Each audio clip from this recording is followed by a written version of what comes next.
Hello दोस्तों, आज की कहानी अगर अच्छी लगे तो प्लीज़ मेरी वीडियो को लाइक और चैनल को सब्सक्राइब करें।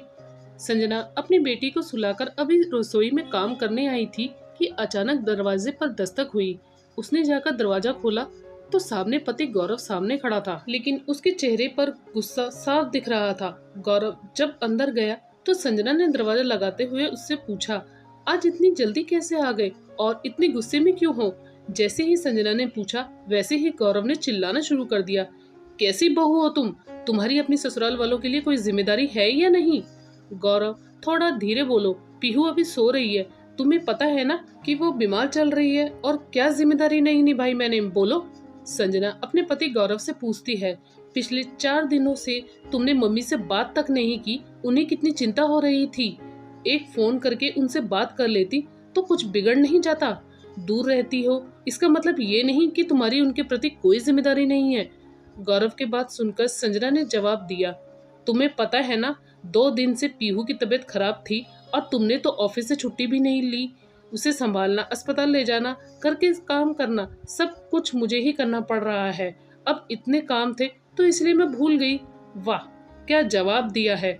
अपनी मम्मी से घंटों बात करने के लिए तुम्हारे पास टाइम ही टाइम होता है, बस मेरी ही माँ से बात करने के लिए तुम्हारे पास टाइम नहीं होता है। उल्टा 50 बहाने तैयार रहते हैं तुम्हारे पास। यही तो फर्क है एक बहू और बेटी में। बेटी घंटों तक अपनी माँ से फोन पर चिपक कर बातें कर लेगी, लेकिन बहू, उसे तो अपनी सास से बात करना भी एक काम ही लगेगा। अरे मैं बिजी रहता हूँ लेकिन फिर भी वक्त निकालकर अपनी माँ से बात कर लेता हूँ, तुम्हारी तरह बहाने नहीं बनाता हूँ। गौरव ने अपनी पत्नी संजना से कहा, सही बात है, बहू अगर 2 दिन भी ससुराल में फोन ना करे तो लोगों को लगने लगता है कि उन्हें पूछती नहीं है, जबकि तुम्हें मेरी मम्मी से बात किए हुए 6 महीने से ऊपर हो चुके हैं। तुम बिजी होते हुए भी अपनी माँ से बात कर सकते हो, लेकिन इस 6 महीने में तुम्हें मेरी मम्मी से बात करने का वक्त नहीं मिला। ये याद रखो गौरव, रिश्ते कभी एक तरफा नहीं निभाए जाते।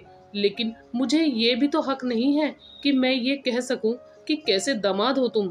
संजना की बात सुनकर गौरव चुप हो गया और वो कुछ नहीं बोला। संजना तो अपनी भड़ास निकालकर रसोई में काम करने चली गई, लेकिन गौरव वहीं सर पकड़कर बैठ गया।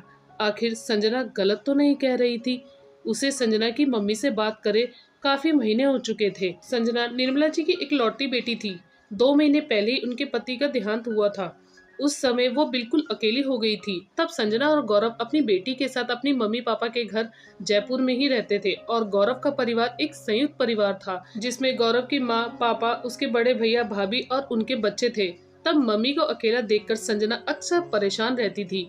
उनका घर भी 3 घंटे की दूरी पर था, तो हर रोज वहाँ आना जाना संभव नहीं होता था, पर फिर भी संजना सप्ताह में एक चक्कर लगा ही जाती थी। लेकिन इस बात से गौरव की माँ शोभा जी और भाभी को बड़ी समस्या होती थी। हालांकि संजना अपना काम करके ही जाती थी, लेकिन फिर भी भाभी अक्सर शिकायत ही करती रहती थी, ये तो यहाँ से चली जाती है, सारा काम मुझे ही करना पड़ता है। मुझे क्या, उसने नौकरानी समझ रखा है?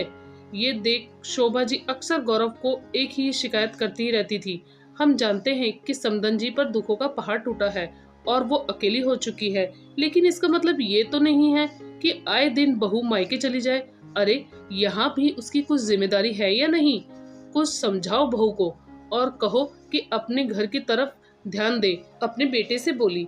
अक्सर शिकायत होते देखकर गौरव और संजना से इसका यह उपाय निकला कि वो मायके वाला घर बेचकर यहीं आसपास मम्मी के लिए घर खरीद लेंगे, ताकि आने जाने में 2-4 घंटे लगते हैं, कम से कम वो बच ही जाएंगे और घर पे किसी को शिकायत भी नहीं होगी। पर इस बात को लेकर भी उसके ससुराल में अच्छा खासा बवाल मच गया।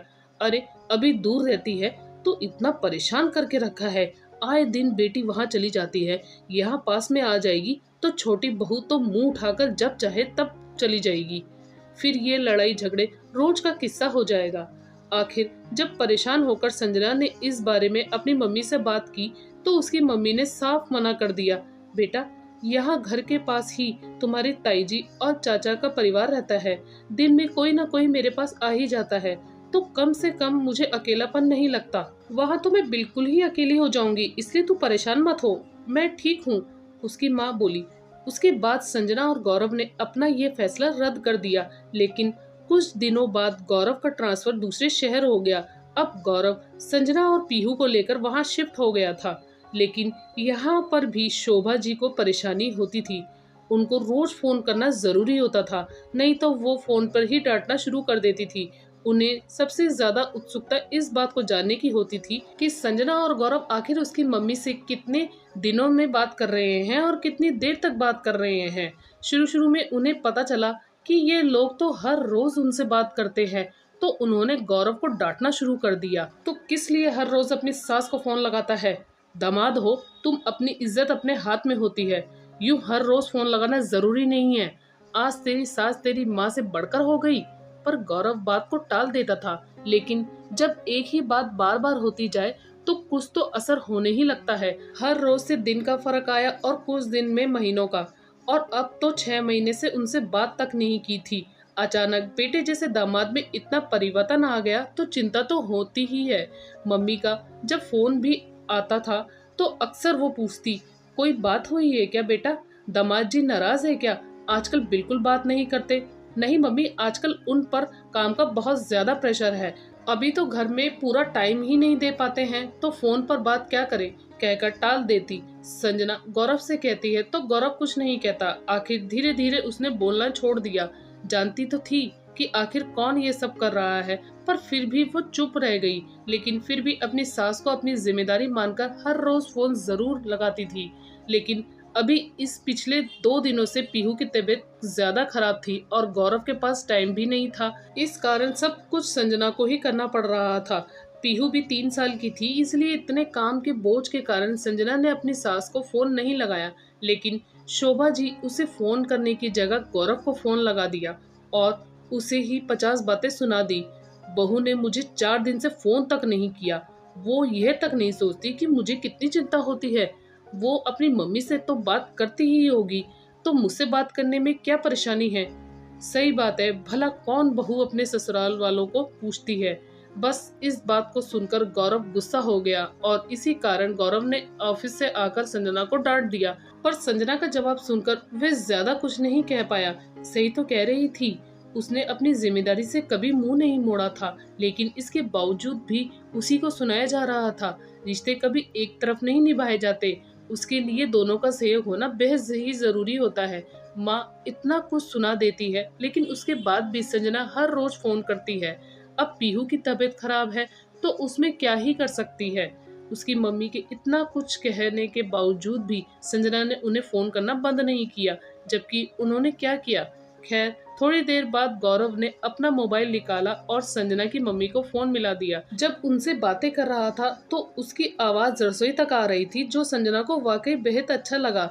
गौरव ने खैर बात तो सिर्फ 1-2 मिनट के लिए ही की थी, लेकिन उसकी मम्मी की आवाज में खुशी साफ झलक रही थी।